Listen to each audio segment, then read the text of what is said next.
Assalamu alaikum. Hello viewers. Welcome to my another blog. This is Naushad. Well, so আজকে একটা topic নিয়ে আসলাম, বিষয়টা হচ্ছে মাল্টা। মাল্টা নতুন করে আপনার ভিসা দিচ্ছে। তো এখন আপনাদের বিষয়টা হচ্ছে একটু শর্টকাট করে বলবো মাল্টা বিষয় নিয়েও, এরপর আরেকটা বিষয় নিয়ে কথা বলবো।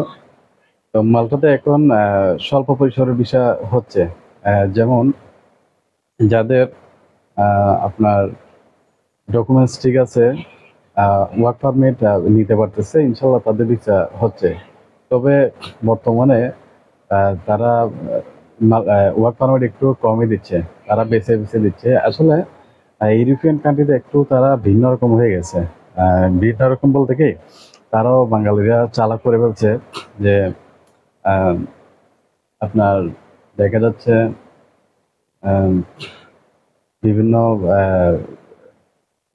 এজেন্টের মাধ্যমে বিভিন্ন ধরনের ক্লেম আসছে, তারপর হচ্ছে ডকুমেন্টের প্রবলেম, তারপর ইত্যাদি ইত্যাদি আরো অন্যান্য বিষয়ের কারণে তারা একটু চালাক হয়ে গেছে। বিষয়টা কি আমাদের জন্য ভালো? অবশ্যই ভালো না। আমরা তাদেরকে ক্লেভার করে ফেলছি। তো এখন দেখা যাচ্ছে যাদের ওয়ার্ক পারমিট বের হচ্ছে, তাদেরকে ভিসা হওয়ার রেশিওটা খুবই ভালো আমি দেখতেছি এখন। তো এখন বন্ধুরা আপনাদেরকে বলবো, মাল্টাতে স্টুডেন্ট পারপাস ভালোই ভিসা হচ্ছে, রেশিওটা খুবই ভালো। ওয়ার্ক পারমিটও খুবই ভালো ভিসা হচ্ছে। সেক্ষেত্রে ওয়ার্ক পারমিটটা আপনাকে বের করতে হবে এখান থেকে ভালোভাবে। আপনাকে ওখান থেকে বের করতে বললে ওয়ার্ক পারমিটটা ভালো একটা এজেন্সি ধরে বা নিজেই যে করেন না কেন, সেক্ষেত্রে আপনার ভিসা হওয়ার পসিবিলিটি আছে। তো বন্ধুরা আমি আপনাদেরকে বলবো, যেহেতু রেশিও মোটামুটি ভালো, আপনারা তড়িঘড়ি করে হই হুল্লার করে একটা করবেন না। এই পরিস্থিতি নিজের নিয়ন্ত্রণ রেখে ভালো একটা এজেন্সি অথবা নিজে যদি পারেন অনলাইন গেটে আপনি নিজেও করতে পারবেন এগুলা। তো স্টুডেন্ট পারপাসটা নিজেই করা যায়। সেক্ষেত্রে দেখা যাচ্ছে আপনার কিছু, আপনাকে ইংলিশ যদি আপনার জানা থাকে, আয়ত্তের ভিতরে থাকে, আপনি যদি বুঝেন, আপনি একটা ভার্সিটিতে যদি আপনি মেল করেন, সেক্ষেত্রে তাদের নীতিমালা কি আছে, হ্যাঁ ওনাদের কি কি ডকুমেন্ট আছে, চেকলিস্টটা সেটা আপনি যদি বুঝেন, সেক্ষেত্রে আপনি আস্তে আস্তে আস্তে আস্তে স্টেপ বাই স্টেপ আপনি সেটা করতে পারবেন। তো ওয়ার্ক পারমিটটা কিছুটা ভিন্ন। ওয়ার্ক পারমিটটা যদি আপনার মাল্টাতে কেউ থাকে, সেক্ষেত্রে দেখা যাচ্ছে আপনি ওনার সাথে কন্ট্যাক্ট করলেন, কন্ট্যাক্ট করার পরে উনি আপনাকে ওয়ার্ক পারমিটটা যে কোনো ক্রমে যে কোনো সিস্টেম আপনাকে বের করে দিল। তবে সেক্ষেত্রে আগে একটা কথা বলছিলাম অন্যান্য ভিডিওতে, সেক্ষেত্রে হচ্ছে গিয়ে কোম্পানিটা জানে, যদি কারোর মাধ্যমে বের করেন, কোম্পানিটা যেন ভালো হয়, কোম্পানির ট্যাক্স পে করে, কোম্পানিটা ভালো, বেশ কয়েকটা আপনার তাদের অর্গানাইজেশন কোম্পানি আছে, গ্রুপ অফ কোম্পানি, মানে এক কথায় বলতে গেলে খুবই ভালো। সেক্ষেত্রে আপনার যদি ওই ধরনের হয়, সেক্ষেত্রে আপনার ভিসা পাওয়ার প্রায়োরিটিটা আপনি ফার্স্ট লেভেলে থাকবেন। তো এখন আগের মতনে এখন দেখা যাচ্ছে কিছু ক্লেম হওয়ার পরে কিছু প্রবলেম হয়েছিল, ডকুমেন্টের প্রবলেম হচ্ছে, তারা একটু অ্যালার্ট হয়ে গেছে। সেক্ষেত্রে তারা ওইভাবে থিঙ্কিং করতেছে যে এটা ওয়ার্ক পারমিট ওইভাবে দিচ্ছে। তো বন্ধুরা আমি আপনাদেরকে বলবো যে আপনারা প্রপার ডকুমেন্ট দিবেন, তারপর হচ্ছে গিয়ে প্রপার ইন্স্যুরেন্স দিবেন, তারপর হচ্ছে গিয়ে আপনার আহ, বাংলাদেশের যেসব আপনার ডকুমেন্ট অ্যাড করতে হবে সেসব ডকুমেন্ট একটু কষ্ট করবেন। একটু এজেন্সির উপর সব কিছু ছেড়ে দিবেন না। বুঝতেছেন না পরিস্থিতি কি অবস্থা, বিদেশ যাওয়ার জন্য কত কষ্ট করতেছেন, একটু কষ্ট করেন না। যেমন মনে করেন কিছু কিছু কাজ আপনি নিজে টাকাটা দেন, যে আহ, আপনার ফোনে আপনার ল মিনিস্ট্রি, তারপর হচ্ছে ফরেন মিনিস্ট্রিতে যে ডকুমেন্টগুলো করতে হবে সেগুলো নিজে একটু ঘাটাঘাটি করুন, নিজে একটু জানুন। স্কিল বিষয়টা হচ্ছে নিজে যত জানবেন তত নিজের জন্য ভালো। কোনো কাজে ছোট না, সেটা আপনি হাতের কাজে হোক, যে কোনো কাজে হোক, হাতের কাজ আপনার। অনেকে বলে আপনি, আমি ছোট করে একটা কথা বলি, অনেকে বলে কি তুই এই কাজ করছিস বা তুমি এই কাজ করছো, তুমি ওই কাজ করছো, সেই কাজ করছো, এতগুলা কাজ করছো, এতগুলা কাজ করা লাগে কিনা। আমি আমার লেভেল থেকে বলবো ওই মানুষগুলোর কথাগুলো ভিন্ন, মানুষগুলো ভুল পর্যায়ে আছে। মানুষ যত স্কিল, যত কাজ জানবে তত তার জন্য ভালো।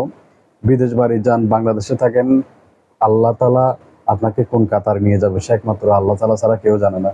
তো আপনি যদি নর্মালি যে কোনো কাজ জানেন, সেটা ওয়েল্ডার, পেইন্টার, ইলেকট্রিশিয়ান, কনস্ট্রাকশন, তারপর হচ্ছে ওয়েটার, তারপর শেফ, ইত্যাদি ইত্যাদি যেসব কাজ আছে, আপনার কেয়ার গিভার, আপনি যদি কাজ জানেন সেক্ষেত্রে আপনার লসের কিছু নেই।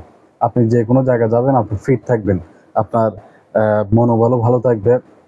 আপনি কাজ যখন পারবেন সেক্ষেত্রে আপনার দেখা যাচ্ছে আপনার মনের ভিতরে একটা স্পৃহা থাকবে, হ্যাঁ কাজটা আমি পারি। আপনাকে যে কোনো কাজে দিলে আপনি সেখানে পারফেক্ট হবেন।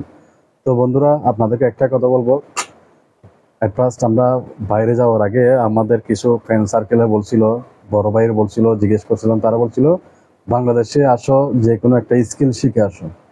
তারা কেন বললো, ফার্স্ট পর্যায়ে খুব খারাপ লাগছে, স্কিল টিচার কথা বলছি, ভাইয়েরা স্কিল বলে, এই বলে সেই বলে। এখন বুঝি বিষয়টা, স্কিল থাকলে আপনি যে কোনো জায়গায় গেলে আপনার প্রাধান্যতা সেরকম থাকবে। আপনি স্টাডি কম থাক, আপনার স্টাডি কম থাক সমস্যা নাই, কিন্তু আপনার স্কিল জানা আছে, আপনাকে সামনে এগিয়ে যেতে পারবেন।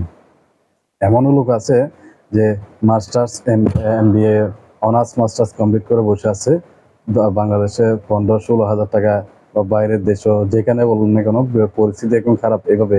বাট একজন স্কিল ওয়ার্কার, সে এসির কাজ জানে, তারপর হচ্ছে গিয়ে সে পেইন্টার, একটু আগে বলছিলাম, সে ওয়েল্ডিংয়ের কাজ জানে, সে পাইপ ফিটিংয়ের কাজ জানে, ইত্যাদি ইত্যাদি আরও যেসব কাজ আছে আর কি, যেগুলো এই মুহূর্তে আসছে না।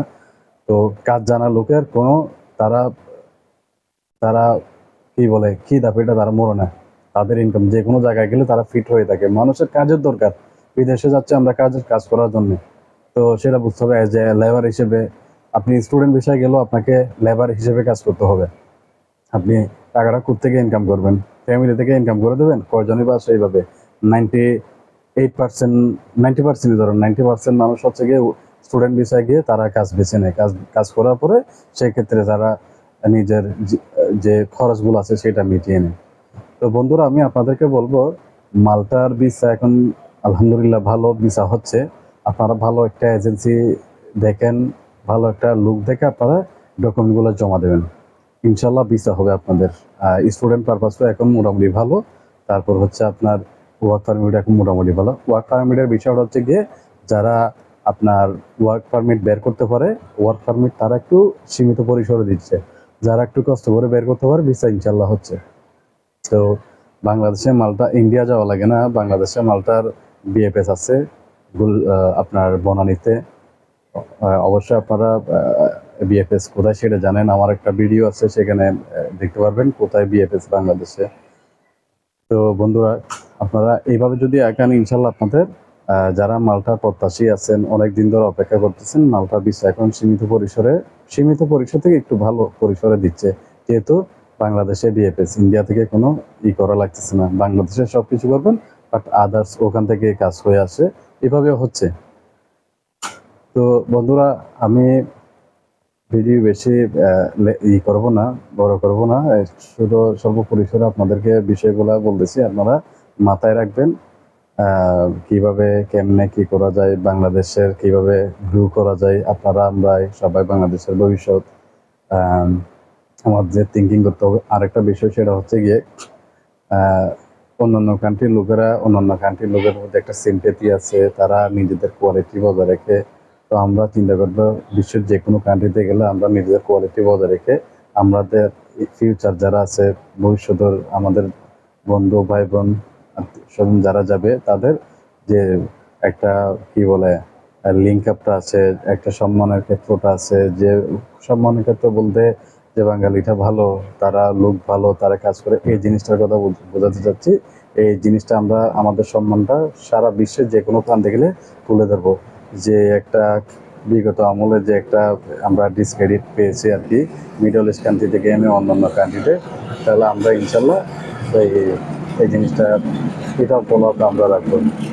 তো বন্ধুরা, আপনাদেরকে আমি এটাই বলবো, আপনারা মালটার জন্য আবেদন করতে পারেন। ভালো একটা এজেন্সি দেখে করতে পারেন। তো কাউকে অন্যান্য দুষ্ট লোককে দিয়ে প্রতারিত হবেন না।